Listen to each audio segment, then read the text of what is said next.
le ocurra responderme. Usted está clavando un clavo y se le ve el martillo por el lugar equivocado y se maja el dedo gordo. Da gloria a Dios.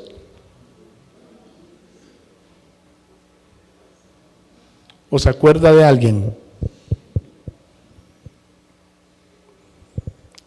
El ADN de Dios está en nosotros por medio de su Santo Espíritu. Pero necesitamos dejar que ese ADN nos controle. Que sea el Espíritu Santo quien nos controle y no mi propio ego. Y no su propio ego.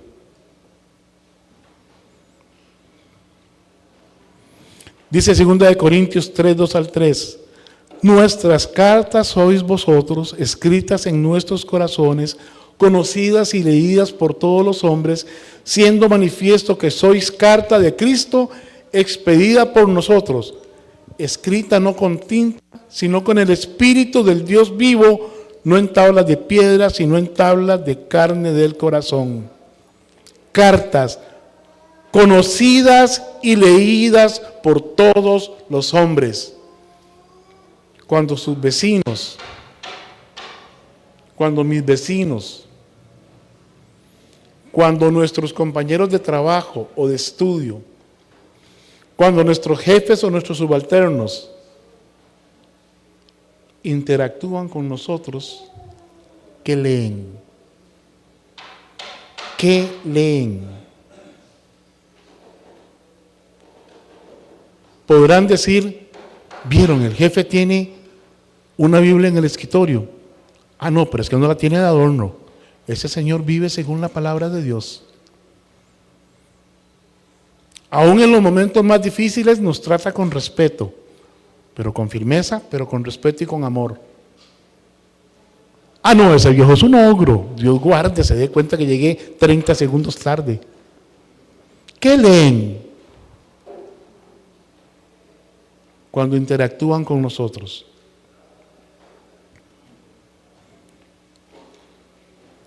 Hablar la verdad en amor, no una verdad dura o fría. ¿Sabe? No se trata de ir y gritarle a la gente, como decía Juan el Bautista, víboras. ¿Quién os enseñó a huir de la ira venidera? No se trata de gritarle a la gente, de lastimarla, de ofenderla.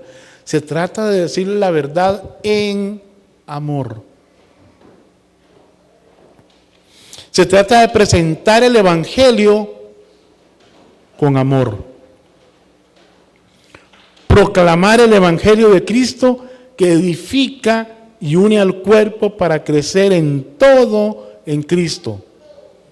Madurar plenamente hacia la plena estatura de Cristo. Dejando la inmadurez infantil, los berrinches, las chichas, las ganas de figurar. ¿Sabe? En la iglesia no estamos para figurar, estamos para servir. Si usted quiere figurar, hágase político. Pero si quiere ser un siervo de Dios, entienda, la palabra siervo significa esclavo. Yo soy esclavo de todos ustedes. Yo estoy al servicio de todos ustedes. Y nosotros estamos al servicio de una comunidad que está allá afuera esperando ver a Cristo en nosotros. Somos esclavos de Cristo, somos siervos. No podemos andar ahí con la nariz respingada mirando a la gente por encima del hombro. ¿No? ¿Sabe? Y esto que voy a decir no tiene nada que ver, lo que sigue, no tiene nada que ver con el Evangelio, con la teología de la liberación. Tiene que ver con amor. Tiene que ver con identificarse con la miseria del otro. Se llama misericordia. ¿Usted cree que si usted llega a donde una persona por la que Cristo también murió en la cruz, que está durmiendo a la intemperie, que tiene hambre, que tiene frío, que tiene sed, que huele feo, y usted le dice, Dios le ama, ¿qué cree que le responde a esa persona? Si es educada, tal vez le diga muchas gracias, pero no está sintiendo amor de parte suya. Pero ¿qué tal si usted se toma la molestia de comprarse un par de hamburguesillas y comprarse un par de cafecitos bien calientitos, bien ricos, y se va y se le sienta a la par, que la gente lo confunda con él, y entonces usted le diga, te invito a una hamburguesa, ¿me dejas invitarte, por favor? Eso es respeto. Usted no le está dando una limosna, no le está diciendo, toma muerto de hambre, no. Usted le está pidiendo permiso para compartir una hamburguesa con él, porque es una persona, y usted también. Y usted le dice a esa persona, ¿me dejas invitarte a una hamburguesa? Ah, claro que sí, gracias. Y usted le dice a esa persona, ¿me dejas comerme esta hamburguesa con vos? A la par tuya, yo tengo otra. Y se la comen juntos. Al punto que cuando pase la gente por ahí, no vea a un mendigo y a un, no sé, clase media, rico, pobre, lo que usted quiera llamar, sino que vea a dos personas sentadas en la acera compartiendo una hamburguesa.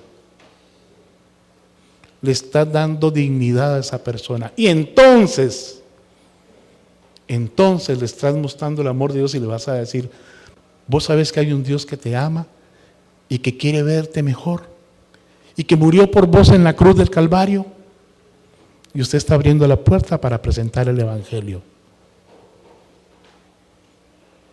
Eso no es teología de la liberación, eso se llama amor, misericordia, y se llama inteligencia emocional. Cómo llegar a las personas según su necesidad.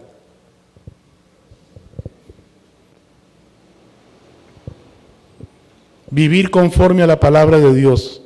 Someter toda nuestra vida a las Escrituras, como dice Santiago 1:22, siendo hacedores de la palabra y no tan solamente oidores. Estas tres cosas, hablar verdad en amor, crecer en todo en Cristo, vivir conforme a la palabra de Dios, forman un ciclo hermoso. La palabra de Dios nos transforma. Crecemos en Cristo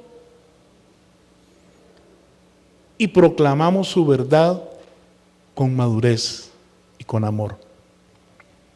Vamos a la siguiente, por favor.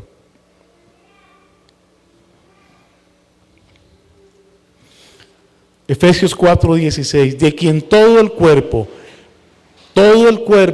bien concertado entre sí por todas las coyunturas, que se ayudan mutuamente según la actividad propia de cada miembro, recibe su crecimiento para ir edificándose en amor. La iglesia es un cuerpo vivo. ¿Sabe? Esto no es un club social. Aquí no venimos a marcar con la novia. Aquí no venimos a, hola Estevitan, ¿cómo estás? Y mientras el pastor está predicando, yo estoy con Estevitan, que me cuente Estevitan todo lo que está estudiando y todo lo que enseña en el TEC, y yo le cuento todas las peripecias de mi oficina de contaduría pública. Para eso nos vamos a un café y pasamos una buena tarde conversando entre amigos. Este lugar es para aprender. Este lugar es para alabar a Dios. Y sí, cuando hay el espacio para hacerlo, si llegamos temprano, antes de las 9:30, y si nos vamos un poquitito más tarde, no cuando suena el timbre y salimos en carrera, yo entiendo que algunos hermanos esperan un autobús que si los deja a dormir en Cartago, entonces yo entiendo a algunos que se van un poco más temprano, no estoy hablando de ustedes, pero a veces es bueno quedarnos, no sé, 5 o 10 minutos más conociendo cómo está Jorgito, cómo le fue a Jorgito y a su esposa, qué pasó en la semana, averiguar si Rui hizo bambón para ir a comprarle. ¿Ve? Sí, la vida social también es parte de la iglesia, pero el culto no es para socializar.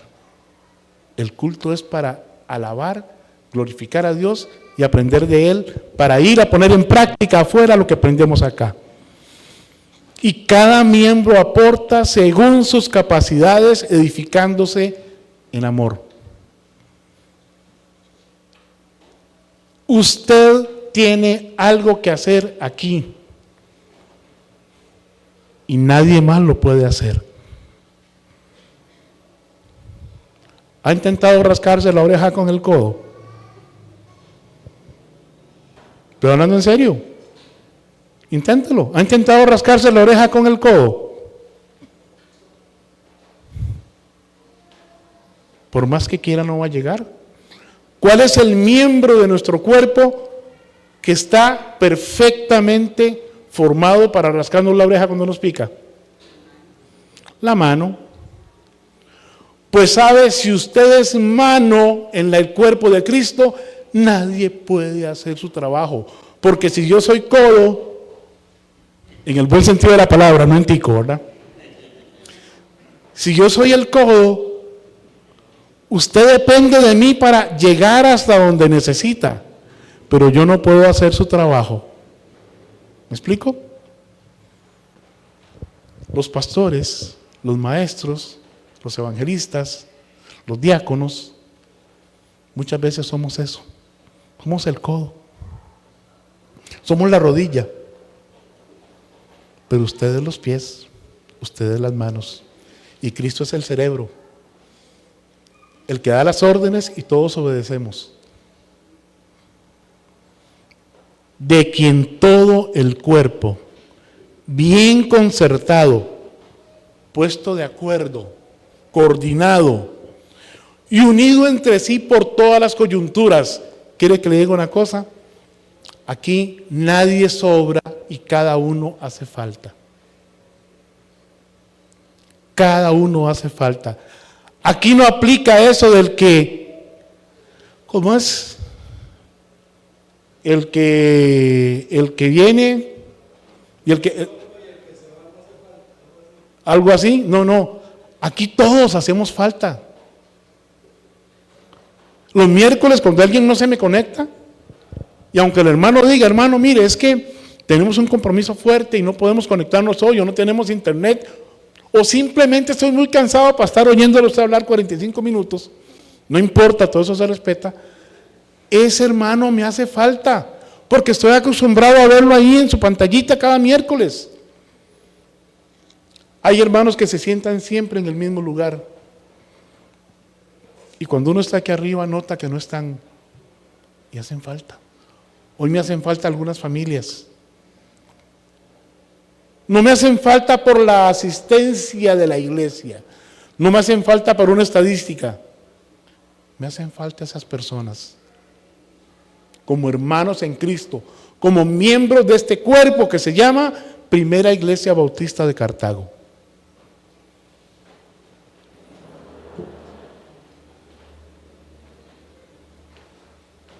Vamos a la siguiente, por favor.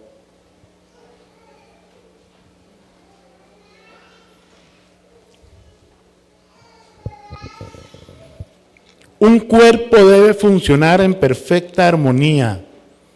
Cada miembro obedece a la cabeza, que es donde se generan las órdenes, para que cada parte del cuerpo trabaje en armonía y coordinación perfecta. Necesitamos unidad doctrinal, hermanos. Sepamos lo que creemos. Se llama Primera Iglesia Bautista de Cartago, y sabe, eso no es simplemente un nombre, hay toda una historia detrás de eso. Y hay doctrina bíblica detrás de eso. Y necesitamos creer todos lo mismo, saber por qué creemos. Debemos estar preparados para presentar defensa con mansedumbre ante todo aquel que nos demande razón de la esperanza que hay en nosotros. ¿Por qué usted dice que va al cielo? ¿Por qué está tan seguro de que es salvo? ¿Por qué está seguro de que usted no va a pasar por la gran tribulación? Unidad doctrinal. madurez y servicio ejemplar. ¿Sabe? No voy a hablar de justicia, voy a hablar de lo que es normal y lo que no es normal en un cuerpo. Yo sé que a veces nacen personas con algún tipo de disfunción o algún tipo de,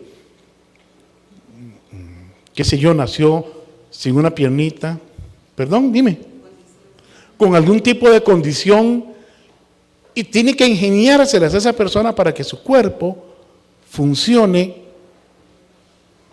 con lo que nació. Hay gente que nace sin piernas, hay gente que nace sin brazos. Pero eso son excepciones y son cosas excepcionales. Y he visto gente sin piernas y sin brazos haciendo cosas excepcionales. Había un muchacho, Budovic o algo así, no recuerdo el nombre. No tenía brazos, no tenía piernas, pero formó una familia. Y se convirtió en un verdadero influencer. Alguien que impactó no solo su país, impactó al mundo con las cosas que hacía y con su nivel de pensamiento. Y nosotros estamos completos. ¿Sabe? He sabido de iglesias que podría sentarse toda la iglesia, incluyendo el pastor, los maestros, los diáconos, en ese sector. De ahí. Toda esa iglesia cabe ahí. Y tienen misiones. Y fundan iglesias, plantan iglesias, envían misioneros. Y se proyectan a la comunidad. Entonces tampoco es el tamaño lo que priva, sino el corazón de los que conformamos el cuerpo de Cristo.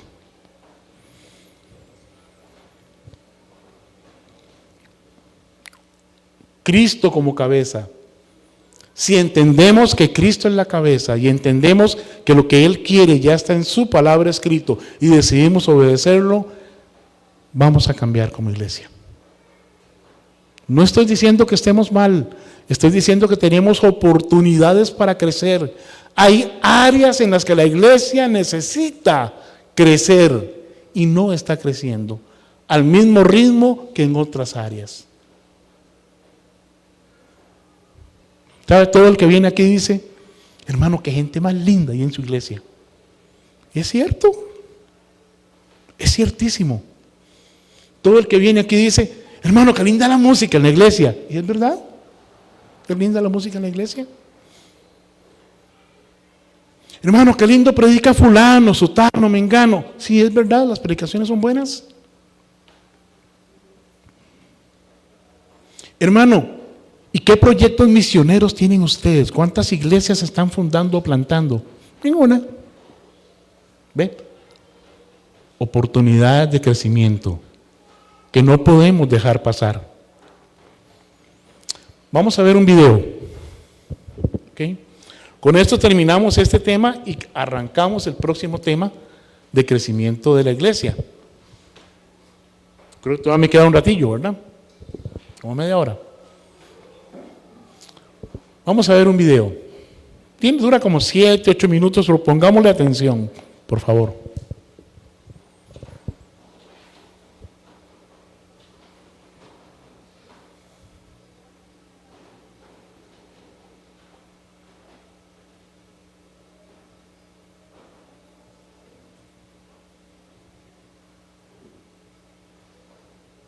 Hemos preguntado, ¿qué es exactamente la iglesia?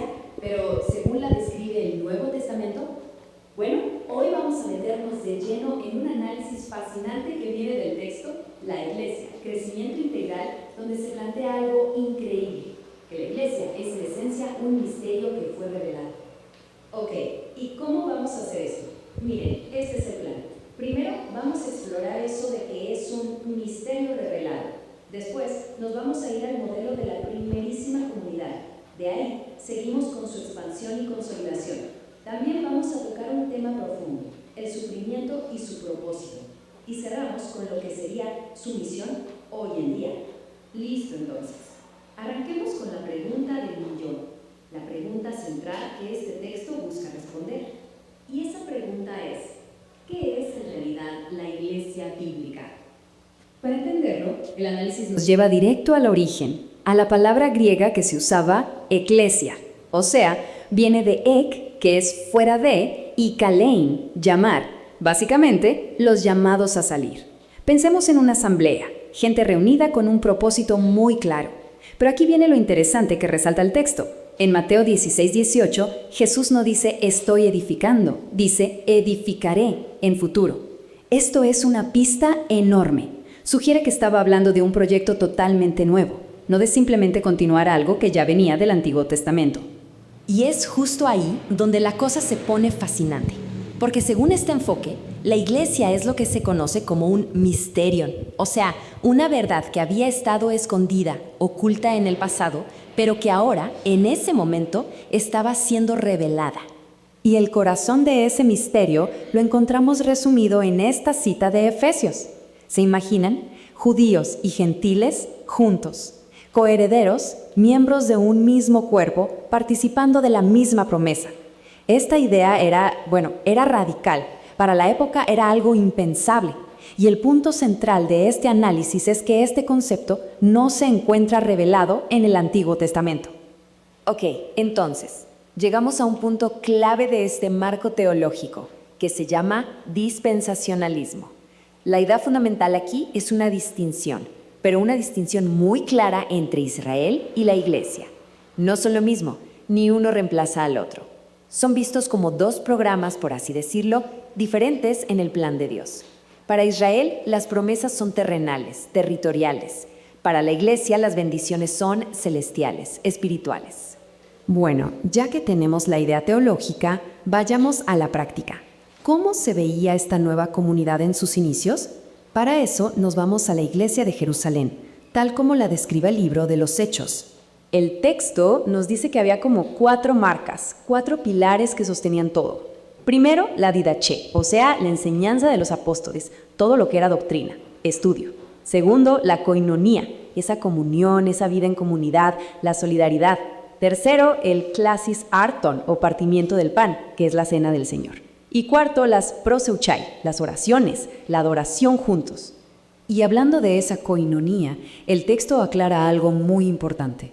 Cuando leemos que compartían sus bienes, no se trataba de una especie de comunismo obligatorio donde se abolía la propiedad privada. No, para nada. Era algo radical, sí, pero totalmente voluntario, basado en la generosidad y en ayudar a quien lo necesitaba en ese momento. Claro, pero este movimiento no se iba a quedar quieto en Jerusalén. Y aquí pasa algo irónico. El texto resalta que fue justamente la persecución lo que actuó como el motor, el catalizador que impulsó la expansión. Miren esta progresión, es como una cadena de eventos. Todo empieza con el martirio de Esteban, que causa una dispersión de los creyentes. Eso lleva a que el evangelio cruce fronteras culturales por primera vez, con Felipe en Samaria. Luego, un giro de 180 grados, la conversión de Pablo, el perseguidor, que se convierte en el apóstol para los gentiles. Y finalmente, el evento con Pedro y Cornelio, donde el Espíritu Santo confirma que los gentiles están incluidos, sellando ese misterio del que hablábamos. Para el autor, esto no es casualidad, es un plan soberano en acción. Y como resultado de toda esta expansión, el centro de operaciones, por así decirlo, se muda. Surge un nuevo epicentro en Antioquía. Y esta iglesia era diferente, era un nuevo modelo. Tenía un liderazgo súper diverso, multiétnico, y su foco principal era enviar misioneros hacia afuera, al resto del mundo. Claro, a mayor crecimiento, mayor oposición. La iglesia primitiva enfrentó una persecución brutal. Y aquí el análisis se mete en algo profundo. ¿Cómo veían los apóstoles el sufrimiento? La respuesta es sorprendente. No lo veían como un fracaso o una derrota, sino como parte del plan. En vez de esconderse con miedo, el texto identifica 5 actitudes que eran clave en su respuesta. Había gozo, se sentían honrados de sufrir por esa causa. Había oración constante, activa. Había denuedo, o sea, valentía para hablar. Pedían coraje, no protección. Se generó una solidaridad aún más fuerte entre ellos y, sobre todo, una confianza total en que Dios tenía el control de la historia. Es más, El texto subraya una idea que es teológicamente muy radical, que viene de Filipenses, y es que no solo la fe para creer es un regalo, un don de gracia, sino que el privilegio de sufrir por esa fe también es considerado un don. La palabra griega que se usa es echariste. Es una perspectiva completamente diferente. Pero esta capacidad de aguantar el sufrimiento no venía de la nada. Estaba anclada en una esperanza muy concreta, en un evento futuro específico, como el que se describe aquí en 1 Tesalonicenses. La palabra clave en ese pasaje es un verbo griego, harpazo. Significa arrebatar, tomar con fuerza, ser llevado violentamente. De aquí es de donde viene el concepto del arrebatamiento, y dentro de este sistema de pensamiento, el llamado pretribulacional, este evento es la gran esperanza de la Iglesia. ¿Por qué? Porque se entiende como su rescate, justo antes de que comience un periodo final de crisis a nivel mundial. Ok, hemos visto el origen, el modelo, la expansión, el sufrimiento, la esperanza, pero ¿y ahora qué? ¿Qué significa todo esto para la Iglesia en el siglo XXI?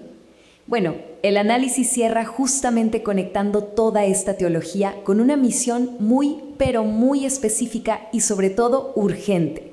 Según esta perspectiva, la misión principal de la Iglesia en esta era, en esta dispensación de la gracia, es exactamente lo que dice Hechos 15:14, tomar de entre los gentiles un pueblo para su nombre. En otras palabras, la evangelización a nivel global, reunir a gente de todas las naciones. Y todo esto se puede resumir en algunos principios prácticos para una iglesia que quiera ser fiel a este modelo hoy. Primero, ser fiel al Evangelio de la salvación por gracia. Segundo, entender bien la distinción entre Israel y la iglesia. Tercero, vivir con un sentido de urgencia, motivados por la idea de que ese arrebatamiento puede ser en cualquier momento. Cuarto, construir una comunidad auténtica, una coinonía real. Y quinto, una diaconía integral, o sea, que la proclamación del Evangelio vaya siempre de la mano con un servicio de compasión a los demás. Al final, todo se resume en la motivación que impulsa todo lo demás. Y esa motivación, según el texto, se encuentra en una de las últimas frases de toda la Biblia. Ciertamente vengo en breve. La idea de un regreso inminente es lo que le da forma a todo, a la vida de la comunidad, a su misión, a su sentido de urgencia. Y con esto cerramos, dejándonos una pregunta para reflexionar que se desprende de todo este marco. Si el fin de la misión terrenal de la Iglesia realmente podría ocurrir en cualquier momento, si el tiempo es corto e incierto, entonces, ¿qué es lo más importante que debería estar haciendo ahora mismo? Bien, vamos a pasar a la primera diapositiva del siguiente tema. Mientras tanto, ¿tienen alguna pregunta sobre el video? Las maravillas de la inteligencia artificial. Nos hemos preguntado, ¿qué es exactamente la Iglesia? Ok, las maravillas de la inteligencia artificial. Hice mi investigación, creé un PDF, le di instrucciones a la IA, tomó el PDF, sintetizó mi trabajo y obtuvimos ese video que está bastante claro, ¿verdad? ¿Tienen alguna pregunta? Sin miedo. Esto es clase. Bien, entonces vamos a comenzar con el tema que espero poder terminar la próxima semana. La iglesia en el Nuevo Testamento. Ese video es un resumen, así de 7 minutos, de todo lo que vamos a ver de ahora en adelante. Vamos a ver un desarrollo histórico, crecimiento integral y perseverancia en la persecución. Jesucristo dijo, edificaré mi iglesia y las puertas del Hades no prevalecerán contra ella.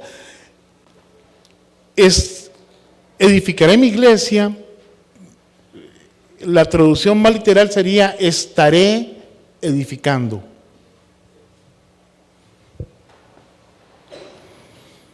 Y las puertas del Hades no prevalecerán contra ella, implica algo como que, ¿sabes si recuerdo bien la idea? La iglesia literalmente va a patear las puertas del infierno y sacar las almas de ahí. ¿Me explico? Literalmente la iglesia está llamada a patear las puertas del infierno y sacar las almas de ahí.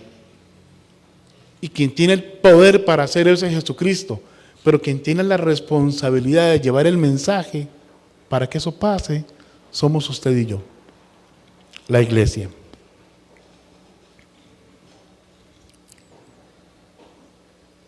Permítame hacer algo aquí nada más.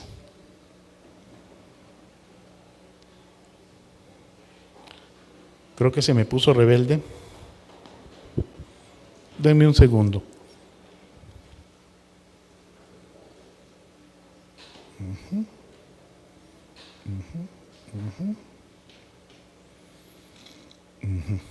Ok. Y ahora voy de nuevo.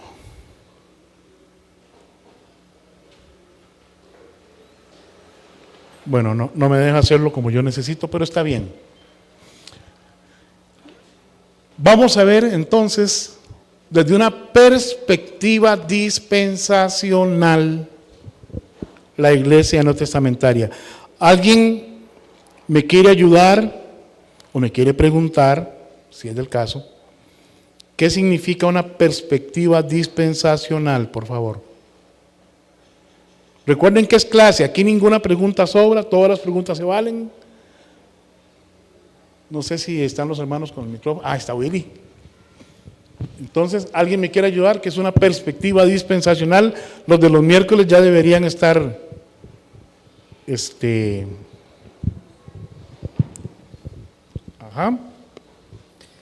les bendiga.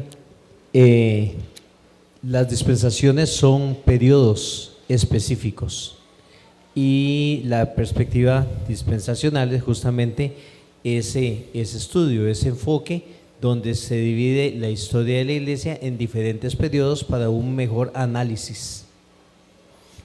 Ok, sí, las dispensaciones son periodos en los cuales Dios trata con el hombre de cierta manera. La iglesia no está en todas las dispensaciones, está en la dispensación de la gracia, como veremos más adelante. Pero hubo otras dispensaciones, la dispensación de la inocencia, con Adán y Eva en el huerto, la dispensación de la conciencia, cuando ellos pecan y se dan cuenta del bien y el mal. También está la dispensación de la ley, ¿verdad? Está la dispensación del milenio, que la veremos luego. Son en total 7 dispensaciones. Y ahorita vamos a la siguiente diapositiva, por favor. Vamos a hablar del fundamento hermenéutico. ¿Qué es la hermenéutica? Bueno, es una ciencia para interpretación de textos. Creo que los abogados estudian hermenéutica también, ¿verdad? O sea, que no es algo solo bíblico. Especialmente textos que han sido escritos en otros idiomas o en otras culturas, bajo otras costumbres, para gente con una cosmovisión diferente, una forma de ver el mundo distinta.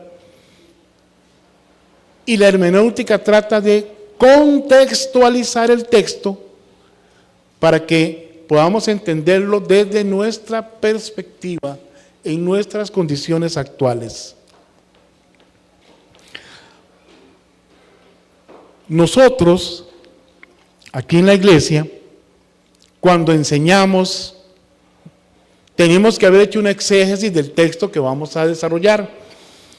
Y eso implica que usamos un método de interpretación y un método para hacer exégesis. Y ese método es literal, histórico, gramatical. Y la parte dispensacional tiene que ver con nuestra visión escatológica, nuestra posición escatológica. Literal, porque la Biblia dice lo que quiere decir y quiere decir lo que dice. La Biblia se interpreta con la misma Biblia. No hay lugar para interpretación privada. Todos los pasajes de la Biblia se interpretan usando el mismo método. No se espiritualiza ningún pasaje. Las palabras en la Biblia significan lo que significan en su diccionario. Histórico gramatical, porque implica que nos vamos al tiempo en que aquello fue escrito, revisamos a través de la ayuda de estudios antropológicos, arqueológicos, sociológicos, lo que estaba ocurriendo en las comunidades que recibían esos mensajes. ¿Para qué nos sirve todo eso? Para entender qué estaba pasando ahí, para poder extraer la esencia de ese mensaje y poder aplicarla al entorno en el cual estamos nosotros aquí. ¿Ok? ¿Voy bien hasta ahí? ¿Estamos claros?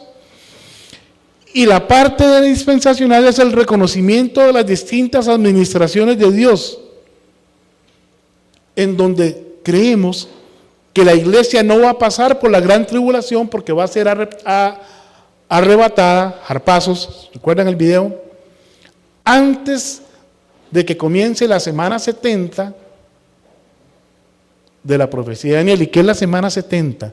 Bueno, en Daniel 9, el Señor le dice a Daniel que hay semanas 70 semanas establecidas sobre su pueblo. ¿Cuál es el pueblo de Daniel?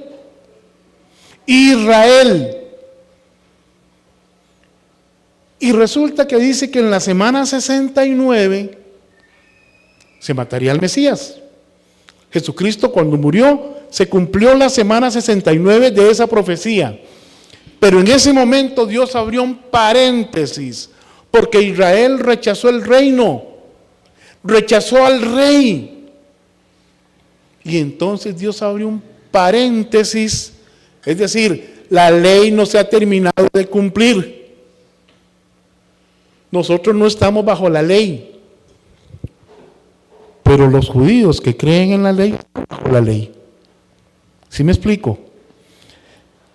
Y solo a través de Cristo pueden entrar en la gracia.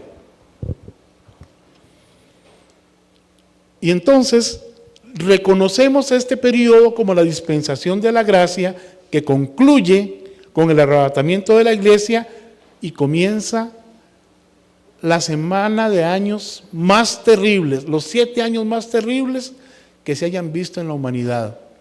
Ni la primera, ni la segunda, ni las guerras que están pasando ahorita se parecen un poquito a lo que va a pasar en esos 7 años. Porque ahorita es la soberbia de los hombres actuando, pero en esa semana va a ser la ira de Dios cayendo sobre los moradores de la tierra. Pero la iglesia será liberada de eso. ¿Alguna pregunta hasta aquí? Antes de que suene el timbre. Pasemos a la siguiente, por favor. Entonces tenemos que aprender a distinguir entre dos programas divinos. El principio rector del dispensacionalismo no implica 2 caminos de salvación, sino 2 entidades con roles escatológicos, es decir, con programas al final de los tiempos diferentes. Nosotros ya estamos al final de los tiempos. ¿Cuándo comenzaron los últimos días? Desde la muerte de Cristo en la cruz. Comenzaron los últimos días. Entonces, está Israel, es una nación teocrática elegida. Y voy a decir algo y posiblemente algunos no estén de acuerdo, pero lo voy a decir así. El Israel que está hoy allá en Palestina no es el pueblo de Dios. ¿Ok? Ni es el pueblo de Dios al cual se refiere la Biblia en las profecías. Son descendientes de los judíos. Son parte de la nación que Dios escogió. Pero el pueblo de Dios durante la gracia se llama iglesia. Y no sustituye a Israel. Jesucristo viene por su pueblo. El conjunto de todos los redimidos, desde la resurrección de Cristo hasta nosotros, hasta que Él venga en el arrebatamiento. Y no es que regresa, el arrebatamiento, algunos lo ponen como un evento parte de la segunda venida. Para mí no es parte de la segunda venida. Eso lo vamos a ver en otros estudios más adelante. Simplemente Jesús viene por su pueblo. Y su segunda venida es cuando Él regresa con su pueblo al final de la tribulación, derrota a todos sus enemigos y establece su reino milenario aquí en la tierra, en cumplimiento de las promesas hechas a Israel. Promesas territoriales, sacerdotales y davídicas que tienen su cumplimiento literal durante el milenio. El periodo actual es un paréntesis de juicio temporal, lo ami. Lo ami significa no pueblo o no mi pueblo. En este momento, Israel no es el pueblo de Dios. No significa que no sea la nación escogida por Dios para reinar sobre ella, con base en las promesas hechas a Abraham, Isaac y Jacob, y a David y al mismo pueblo de Israel en el pasado. Promesas que no se han cumplido y que solo tienen su cumplimiento literal en el milenio. La iglesia, por otra parte, es el cuerpo de Cristo y es una entidad nueva, compuesta de judíos y gentiles en un solo cuerpo.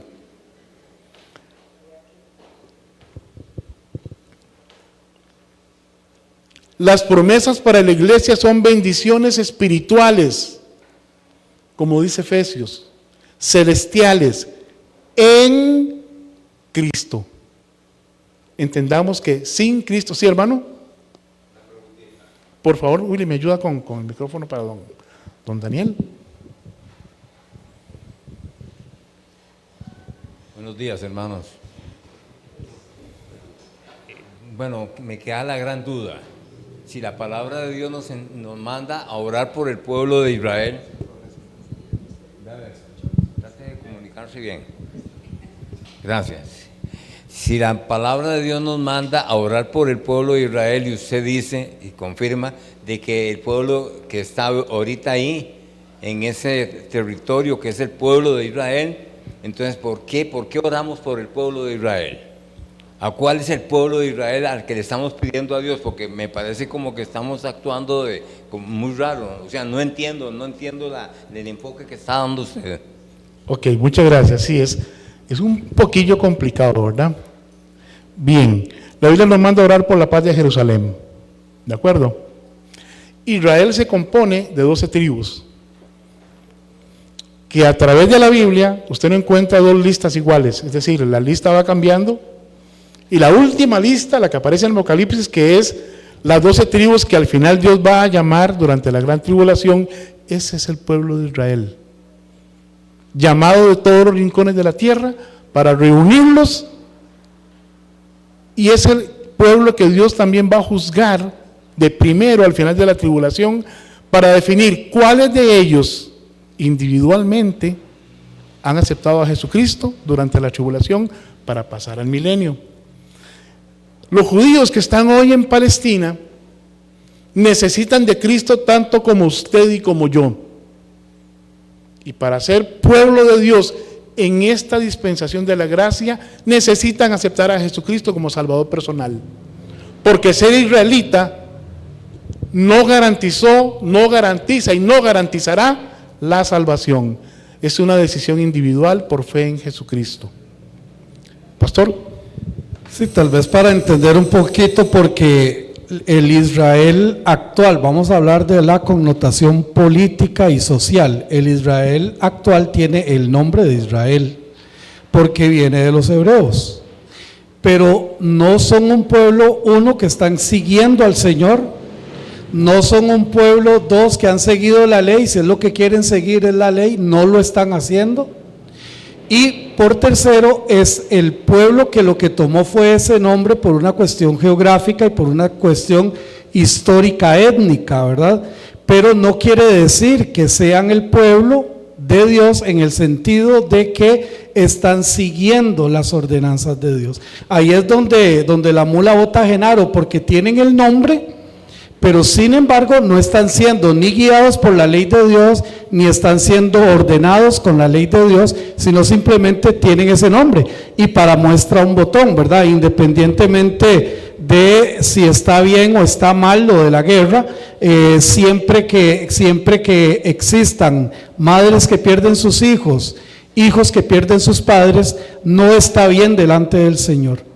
Y entonces desde ese punto de vista, solo el ejemplo de lo que estamos viendo es demostrado que no están siendo guiados ni por la ley de Dios, ni por supuesto haber aceptado a Jesucristo como en esta dispensación de la gracia.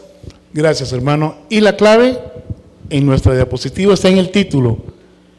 Israel, el Israel de Dios es una nación teocrática ¿Qué significa teocrática? Que Dios es su rey, que Dios es quien le rige. Ahora, no nos asustemos por eso. Usted y yo podemos llamarnos hijos de Dios, pero lo somos.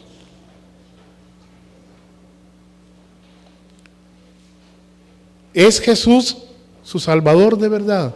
¿Está seguro que si muere va a ir al cielo?